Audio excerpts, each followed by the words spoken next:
পুরো নারুতো অ্যানিমের one of the broken character হলো শিশুই উচিহা। সে কোনোহার উপর এত বেশি লয়াল ছিল যে মৃত্যুর পরও তার পাওয়ার কোনোহাকে প্রোটেক্ট করে গেছে। উচিহা ক্ল্যানের এমন এক প্রডিজি যে সবার আগে কোনোহা ভিলেজকে রেখেছে, যার মাঙ্গেকিউ শারিঙ্গান ইতাচির মাঙ্গেকিউ শারিঙ্গানের থেকেও পাওয়ারফুল ছিল। ইনফিনিট সুগামি বাদ দিলে শিশুর কোতো আমাৎসুগামি কিন্তু সবচেয়ে পাওয়ারফুল গেনজুৎসু। বলার অপেক্ষা রাখে না, শিশু উচিহা মাত্র 7 বছর বয়সে তার মাঙ্গেকিউ শারিঙ্গান আয়োজন করেছিল।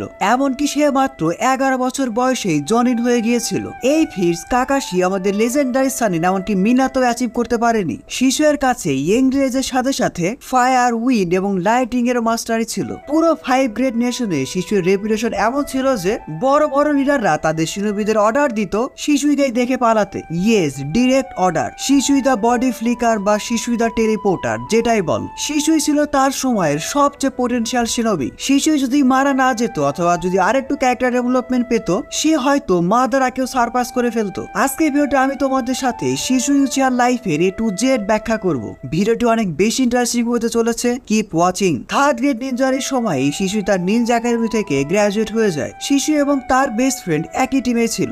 এর কিছুদিন পর শিশুর চোখের সামনে তার বেস্ট ফ্রেন্ড মারা যায়। এই দৃশ্য দেখে মাত্র 7 বছর বয়সে সে তার মাঙ্গেকিউ শারিঙ্গান অ্যাওয়েকেন করে ফেলে। ইয়েস, শিশু এই সময় এতটাই কষ্ট পেয়েছিল। এরও কিছুদিন পর শিশুর সাথে দেখা হয় 5 বছর বয়সী ইতাচি উচিহার। পরবর্তীতে ইতাচি এবং শিশুর মধ্যে একটা ব্রাদারহুড সম্পর্ক তৈরি হয়ে যায়। সময়ের সাথে সাথে শিশু অনেক অল্প বছর বয়সেই সবার নজর কাটতে শুরু করে। তার বডি ফ্লিকার টেকনিকের জন্য তার নিকনেম দেওয়া হয় শিশুই দা বডি ফ্লিকার। এর 2 বছর পর শিশু উচিহা জনিন হয়ে যায়। শিনোবি ওয়ার্ল্ডের যুদ্ধ বিগ্রহের জন্য শিশুই তার বেস্ট ফ্রেন্ড এমনকি তার বাবাকেও হারিয়েছে। এজন্য শিশু ইতাচির সাথে আলাপ করে যে কিভাবে শিনোবি ওয়ার্ল্ডে শান্তি আনা যায়। তারা আর কোনো যুদ্ধ বিগ্রহ চায় না। পরবর্তীতে আমরা দেখতে পাই টিম শিশুইকে একটা মিশন দেওয়া হয়। এর মধ্যে তাদের সাথে ফাইট হয় ল্যান্ড অফ ওয়াটারের কিছু ফরবিডেন শিনোবি। এর মধ্যে কিন্তু আও ছিল। আও যখন তার চুরি করা ব্যাকুগান দিয়ে শিশুর উপস্থিতি টের পায়, সাথে সাথে সে তার টিমকে অর্ডার দেয় যে এখনই রিট্রিট করার। ইয়েস, শিশুই তার সময় এতটাই পাওয়ারফুল শিনোবি ছিল। পরবর্তীতে উচিহা ক্ল্যান থেকে শিশুর উপর দায়িত্ব দেওয়া হয় ইতাচির উপর নজর রাখতে।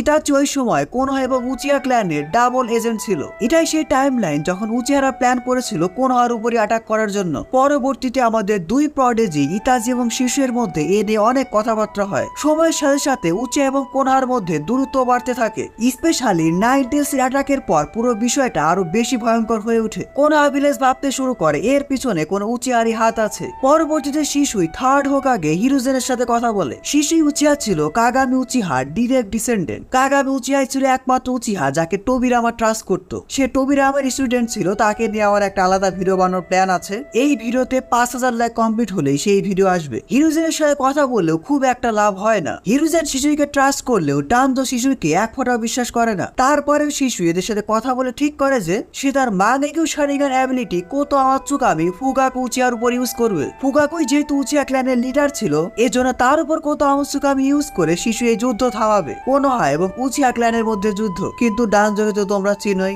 সে উল্টা শিশু উচিহার উপরে অ্যাটাক করে বসে। ডানজো বলে যে উচিহা ক্ল্যানের লিডারকে ম্যানিপুলেট করলে এই যুদ্ধ থামবে না, এটার একটা পার্মানেন্ট সলিউশন দরকার। ডানজো ঠিক করে যে সে শিশুর চোখকে নিয়ে নেবে। এমনকি ডানজো শিশু উচিহার উপর ইজানাগি ইউজ করেছিল। পরবর্তীতে ডানজো খুবই ব্রুটালি শিশুর বাম চোখকে নিয়ে নেয়। শিশুই ডানজোর বডিগার্ডের সাথে ফাইট করে পয়জনও পেয়েছিল। কোনো উপায় না পেয়ে শিশুই কোনোভাবে সেখান থেকে পালিয়ে আসে এবং সে তার শেষ সময়টুকু তার বেস্ট ফ্রেন্ড ইতাচি উচিহার সাথে কাটায়। সে ইতাচির উপর ট্রাস্ট রেখে তার লেফট আইকেও দিয়ে দেয়। এর মাধ্যমে শিশু ইতাচিকে একটা বড় দায়িত্ব দিয়ে যায়, কোনোহা ভিলেজকে বাঁচানোর দায়িত্ব। অনেক চেষ্টা করে শিশুই কোনোহা এবং উচিহাদের মধ্যে পিস আনতে পারেনি। এরপর আর কি, ইতাচির সামনে সে সুইসাইড করে মারা যায়। আর শিশুর ডেথকে দেখে ইতাচিও তার মাঙ্গেকিউ শারিঙ্গান অ্যাওয়েকেন করে ফেলে। বুঝতে পারছো এই সব কিছু ছিল শিশুর প্ল্যান। মৃত্যুর একদম শেষ মুহূর্তেও সে কোনোহা ভিলেজের জন্যই ভেবেছে। শিশুই মারা যাওয়ার পর উচিহারা কিছুদিনের জন্য শান্ত থাকে। শিশুই তার পুরো লাইফই ডেডিকেট করে দিয়েছিল কোনোহা ভিলেজ এবং পিস মেকিং এর জন্য। এমনকি সে তার আইডিওলজিকে ইতাচির সাথেও শেয়ার করত। ইতাচি কিন্তু শিশু হিসাব থেকে শিখেছে যে কিভাবে শ্যাডোর মধ্যে থেকেও ভিলেজকে প্রোটেক্ট করা যায়। শিশুর মৃত্যুর পরে কিন্তু ইতাচি উচিহা ম্যাসেকারের মতো এত ব্রুটাল স্টেপ নিয়েছিল just to save the village. শিশুর মৃত্যুর পর কিন্তু তার বডিকেও কোথায় খুঁজে পাওয়া যায়নি। 4th গ্রেড নিনজা ওয়ারে আমরা কাবুরার মুখ থেকে শুনতে পাই যে সেও চেয়েছিল শিশুকে রিইনকার্নেট করতে, কিন্তু পারেনি। উচিহা ক্ল্যানের কিছু মেম্বাররা শিশুর মৃত্যুর জন্য ইতাচিকে দায়ী করতে থাকে, কারণ শিশুকে দায়িত্ব দেওয়া হয়েছিল ইতাচির উপর নজর রাখতে। মারা যাওয়ার আগে শিশু একটা সুইসাইড নোট নোটও লিখে গিয়েছিল। উচিয়া ক্ল্যান ভাবতে থাকে যে এই সব কিছু ইতাচির প্ল্যান। এই ডানজোর মতো ক্যারেক্টারের জন্যই আমরা এমন অনেক প্রডিজিকে হারিয়েছি। ইতাচি এবং শিশুয়ের লাইফ এবং মিজারেবল হওয়ার জন্য ডানজোই দায়ী। শিশু যদি তার প্ল্যান অনুযায়ী কত অমৎসুকামী ফুগাকুর উপর ইউজ করত, তাহলে কিন্তু এই সব কিছু এত দূর পর্যন্ত যেত না। ইতাচিও শিশুয়ের ডেটকে অনার করার জন্য তার মাগিকিউ শারিগানকে একটা কাকের মধ্যে ইমপ্ল্যান্ট করে রাখে। এই সেই কাক যেটা নারুতোর মধ্যে ছিল। ইতাচি নারুতোকে বিশ্বাস করে দিয়েছিল সাসকেকে প্রোটেক্ট করার জন্য। পরবর্তীতে কোনো উপায় না পেয়ে ইতাচি এই পাওয়ার ইউজ করেছিল তার উপর থেকে এরোটেন্সের জুৎসু রিমুভ করার জন্য। 4th গ্রেড নিনজারে তোমরা সবাই এটা দেখেছো।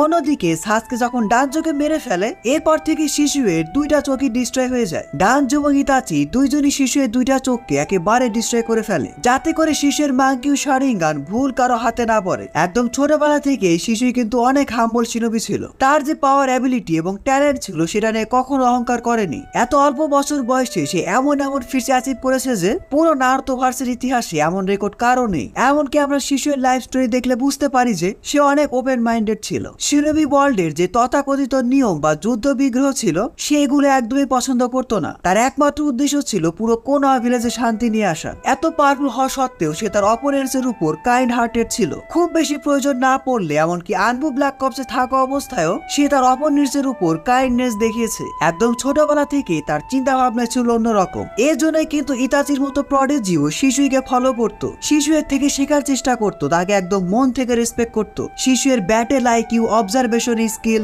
এবং অ্যানালাইসিস করার ক্ষমতা ছিল সবার থেকে এগিয়ে। এর মধ্যে আমার শিশু এবং ইতাচির বন্ডিংটা অনেক বেশি ভালো লেগেছে। কত ভালো হতো যদি আমরা এই ডুয়োকে ফিউচারে একসাথে কাজ করতে দেখতে পেতাম। মানো আর না মানো, এই ডুয়ো হতো একদম আনস্টপেবল ডুয়ো। এমনকি শিশু উচিহা যদি নিয়ার ফিউচারে হোকাগেও হয়ে যেত তাহলে অবাক হওয়ার কিছু নেই। শিশুই ছিল একমাত্র উচিহা যে কিনা হোকাগে হলেও তোবিরামা হয়তো কিছু মনে করতো না। ভিডিওর একদম শেষে চলে আসছি। এতক্ষণ তো শিশুকে নিয়ে অনেক ভালো ভালো কথা বললাম। এবার আমি তোমাদের সাথে শেয়ার করব শিশু উচিহার একটা ডার্ক সাইড। একদম ছোটবেলাতে শিশু তার একটা ফ্রেন্ডকে দেখে অনেক বেশি হিংসা করতো, কারণ সেই ফ্রেন্ড ছিল শিশুর থেকে অনেক বেশি স্কিল এবং অনেক বেশি ট্যালেন্টেড। তার এই ফ্রেন্ড যখন মারা যাচ্ছিল, শিশু এই হিংসা থেকে সেই ফ্রেন্ডকে বাঁচাতে যায় না এবং পরবর্তী শত্রুপক্ষ সেই ফ্রেন্ডটাকে তার সামনে মেরে ফেলে। এটাই ছিল শিশুর সেই ফ্রেন্ড যেটার জন্য সে তার মাঙ্গেকিউ শারিঙ্গানে অ্যাওয়েকেন করেছিল। তার এই ফ্রেন্ডকে নিয়ে তেমন কিছু জানা যায়নি, তবে তার ফ্রেন্ড মারা যাওয়ার পর একটা লম্বা সময় ধরে শিশুই গিল্ডের মধ্যেই ছিল। সে তার পুরো লাইফ জুড়ে এই একটা আক্ষেপ নিয়ে বেঁচেছিল, কেন সেদিন সে তার ফ্রেন্ডকে বাঁচাতে গেল না, কেন সে তার ফ্রেন্ডকে সেখানে মরতে দিল।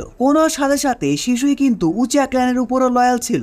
এত লয়াল ছিল আমরা ইতাচির থেকে জানতে পারি যে শিশুই কোনো সময় উচিয়া ম্যাসেকারকে মেনে নিত না। এমনকি এই ম্যাসেকার থামানোর জন্য যদি শিশুকে ইতাচির সাথে ফাইট করতে হতো, শিশুই তাই করত। এবার আমি তোমাদের একটা প্রশ্ন করতে চাই, সেটা হলো ইতাচি কিন্তু ডানজোর ইভেল নেচার সম্পর্কে জানতো। ডানজো কতটা পাওয়ার হাংরি ছিল, কতটা ইভিল ছিল, সবকিছু। এমনকি ডানজোর জন্য যে শিশু উচিয়া মারা গিয়েছে ইতাচি কিন্তু এটাও জানতো বা বুঝতো। এত কিছু জানার পরে ইতাচি কেন ডানজোর উপর রিভেঞ্জ নেয়নি? এমনটা না যে ইতাচির কাছে পাওয়ার এবং অ্যাবিলিটি ছিল না। ইতাচি যদি চাইতো সে কিন্তু সহজেই ডানজোকে মারতে পারতো, কেন মারেনি? এই প্রশ্নের উত্তর তোমরা কমেন্ট বক্সে এখনই জানিয়ে দাও। যার অ্যান্সারটা সবচেয়ে বেশি লজিক্যাল এবং সুন্দর হবে সেটা আমি পিন করে রাখবো। আজকে এই ভিডিওটি এ পর্যন্তই। ভিডিওটি ভালো লাগলে ভিডিওটিতে এখন একটি লাইক দিয়ে চ্যানেলটি সাবস্ক্রাইব করে ফেলো। Don't subscribe if you are not an anime fan. See you in next video.